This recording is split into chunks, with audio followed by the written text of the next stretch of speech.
It's just little old me. Oh, pardon the horseplay, folks, but as you may have guessed, tonight's show is about that great American patriot, Paul Revere. I play the title role, which is only natural, because from head to foot, I fill the part of Paul Revere to a T.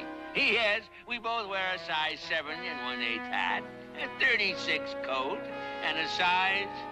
Oh, my shoes. Now, yeah, where are my shoes? Ha! Here we are. Oh, by George, they're a little big. Ooh. Oh, of course. The wardrobe man did this to remind me to mention the fact that there was an immortal poem written about Paul Revere. Yes, that's why they're such long fellows. Long fellows. Oh, that wardrobe man is too much. Henry Wadsworth would never approve of it.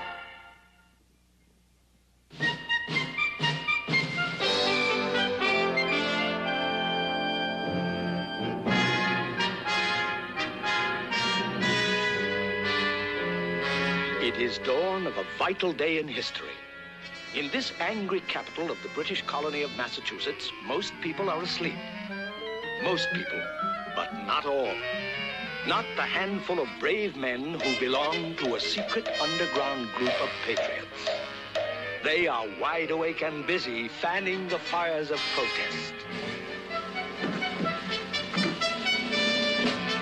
Later on that historic day, Fish Street has important visitors. Military Governor General Gage and his aide, Major Pitcairn. Major, this is the way I'd like to see the city. Peaceful and quiet. The people are in church. General Gage, it's not Sunday. Why are all the bells ringing? And where are all those peasants? Why, I do believe you're correct. It's not Sunday. I'll wager those sons of liberty are stewing up more trouble. I sincerely hope not. I've tried my best not to make them angry. Where could they all be? Look, notices on every tree.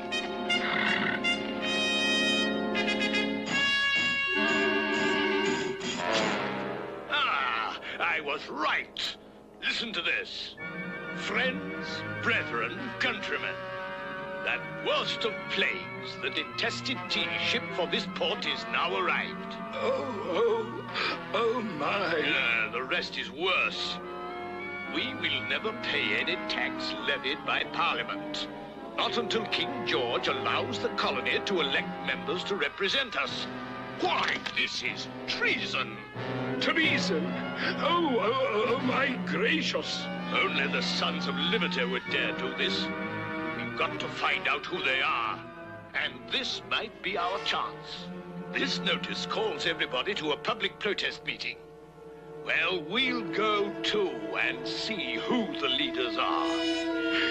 You're sure they'd allow us in? They've got to. Oh, they do? General Gage, you are the military governor. Oh, so I am. Good thinking, Major.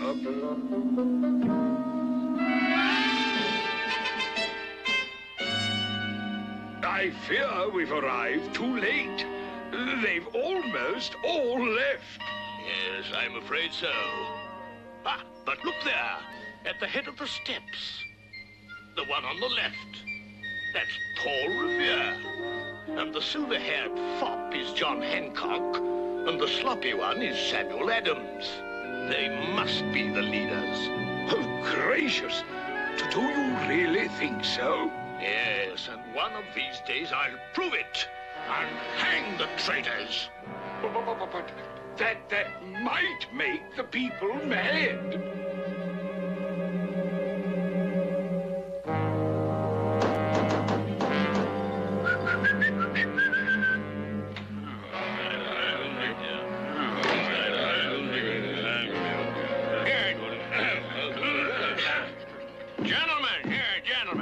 Brother Adams, he still has the floor. Thank you, Brother Revere. British law says those 3 British vessels filled with British tea must be unloaded by midnight of tomorrow night, or British soldiers will do the unloading and use British bayonets to collect the British tax. That's what British law says. I say we'll never pay 1 farthing. And I say it's time now to stop talking. It's time now to act like 3 men, to go to Griffin's Wharf and sink those ships. I agree with Brother Adams that it's time now to stop talking. May I speak, though, before we vote? Yes. There is no need to sink the ships. Instead, let's just sink the tea.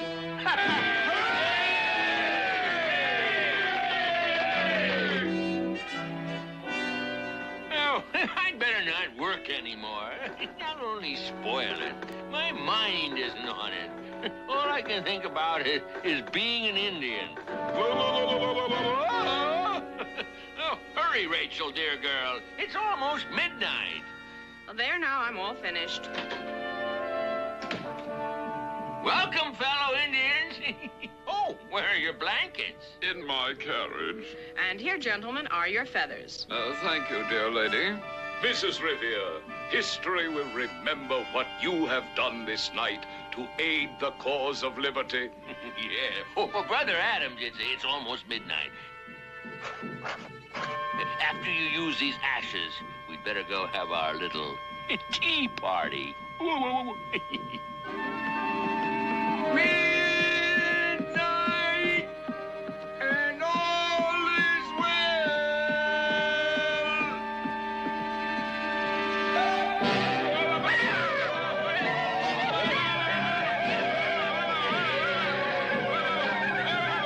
Indians! And look, Tommy Ox! I hope they don't come aboard. They better not try. I'm scared.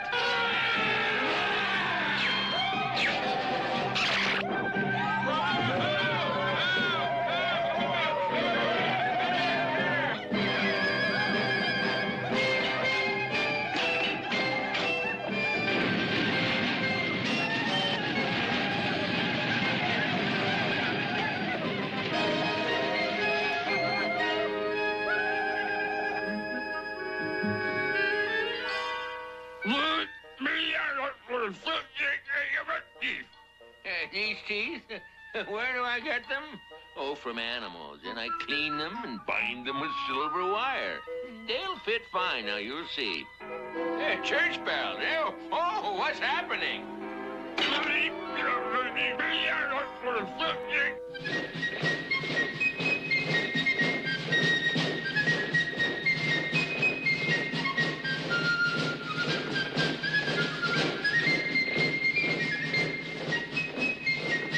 Oh, they do march well. They shoot well, too. Oh, what do they shoot? Traitors. Oh, well, that's good. People here are loyal citizens. Loyal citizens do not dump the king's tea into the ocean. You're right, Major Pitcairn. Those Indians weren't being very loyal. They were not Indians, and I know it. They weren't? Oh, well, my, oh, my, oh, my. Nobody fools you very long. I'm sure you know who did it. Of course I do. The Sons of Liberty. Oh, no. Well, with the new laws, I'll take good care of those traitors. New laws? Yes, new laws that King George sent those 5,000 soldiers to enforce. Starting today, there will be no more trial by jury. There will be no more public meetings. And from now on, the port of Boston is closed.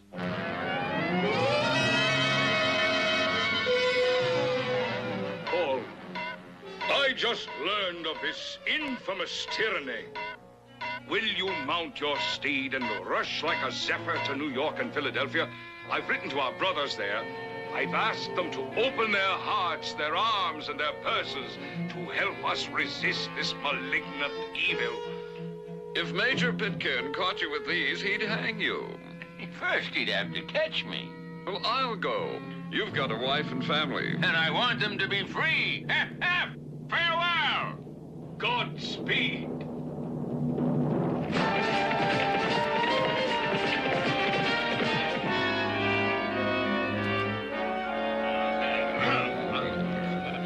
Brother Hancock, I saw Mrs. Revee. She's had no word. Is she sure this is the night Paul said he'd return? Positive. Oh, there he is! Brethren! Brethren, he's here!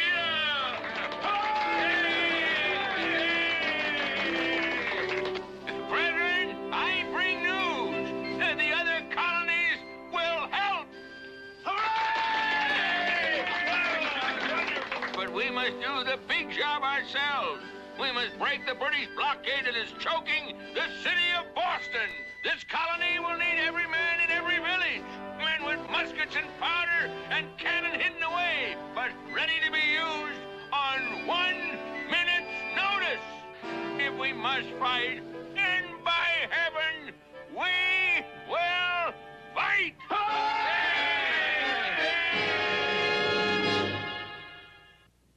All during that summer and fall, Massachusetts appeared picturesque and placid. But throughout this colony were small groups of poorly equipped but determined Minutemen.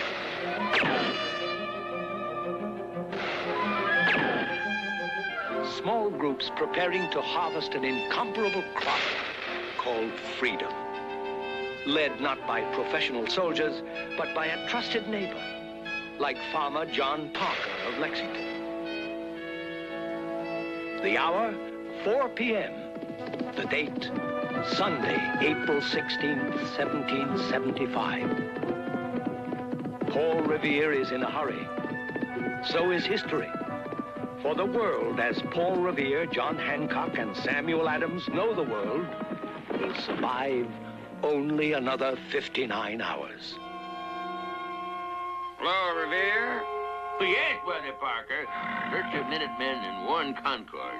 The British are getting ready to march. But I'm not sure yet exactly when they'll come or how. You see, that's Boston.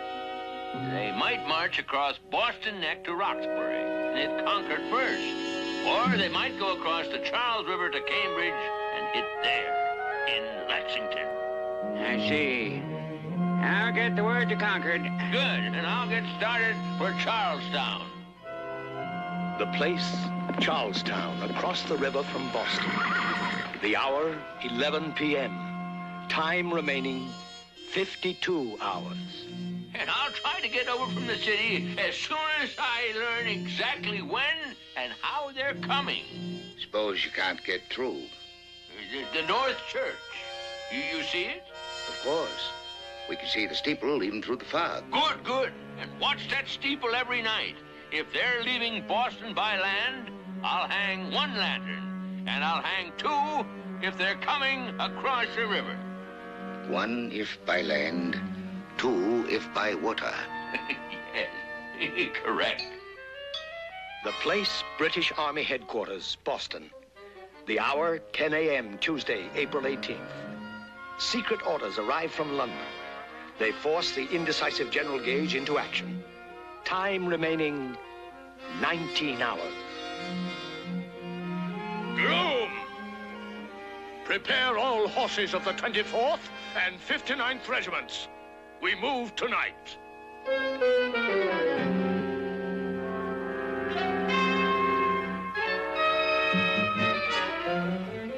Tell me, soldier, don't you ever win a fight? Yes, well, keep your mouth open and we'll see how they fed.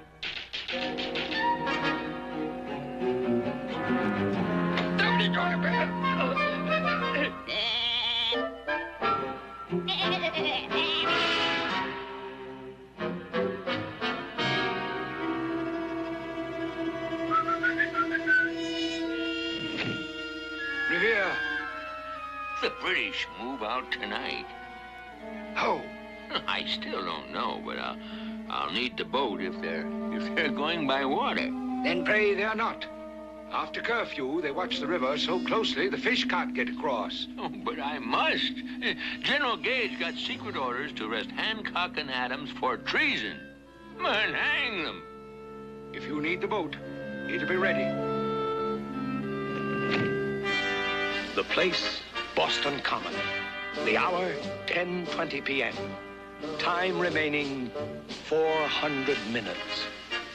The place, Salem Street, outside North Church. More of Major Pitcairn's 1,500 men wait the order to march to the waterfront. The hour, 10:35.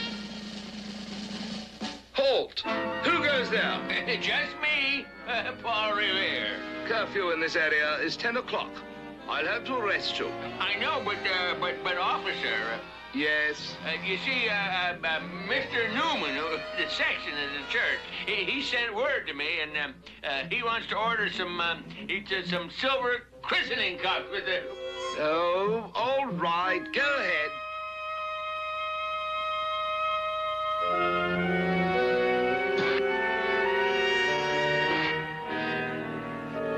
No lights. Well, if there's no signal by now, they're not marching tonight. Probably not. But let's wait a few more minutes anyway. Hey, there it is. One light. Then Revere won't be needing my horse. Hey, wait a minute. Two lights. They're coming by water.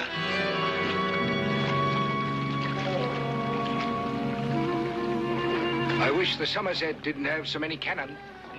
It doesn't make much difference. One is all they need for a rowboat. If they see us.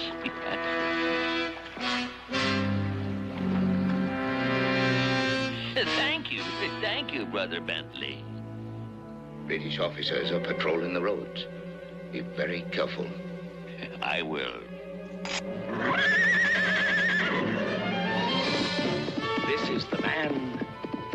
This is the moment. And this is the way the famous ride begins. The hour, 12:20 a.m. Time remaining less than 5 hours. Halt!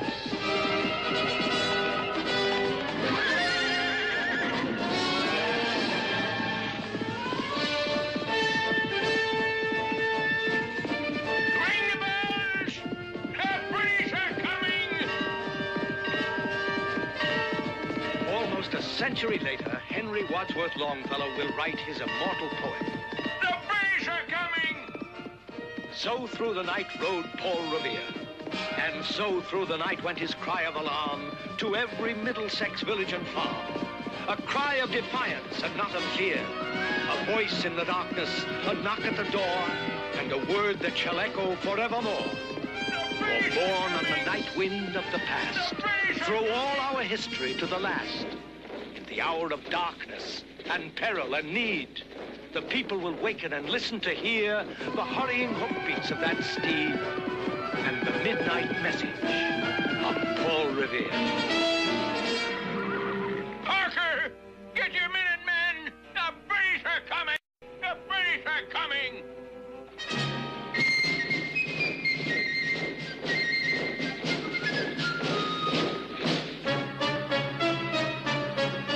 And if they're marching this way, then my place is here. But Adams has been sick. Sam, you take my carriage. I'm not running. No, you both must go. We need your voices to speak for us, to convince the other colonies that we must hang together, or we'll all hang separately. All right, Paul. John, let's admit it. He makes more sense than we do in this argument. Order the carriage. But be quick, or you may not have a chance of escaping. Now, while you two are getting dressed, I'll go scout a safe route. The hour, 3:35 a.m. Time remaining 85 minutes. They'll be here soon. So will we. All 70 of us. And not even that many guns. So we won't fire first. But if they mean to have a war, let it begin here.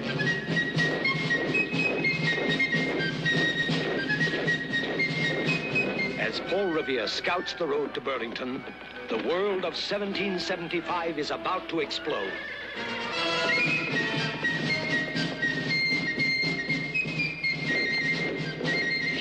Regiment!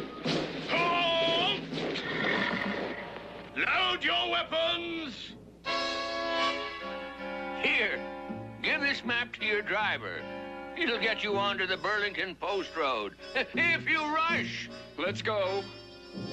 For Paul Revee, this is a moment of triumph, of relief, and of joy. Time remaining a few short seconds. That was the beginning. The shot heard round the world. The first shot of the American Revolution. Since that long ago day, this land has always been blessed in time of crisis with leaders of vision and courage. Men who carry on the rich tradition of Paul Revee.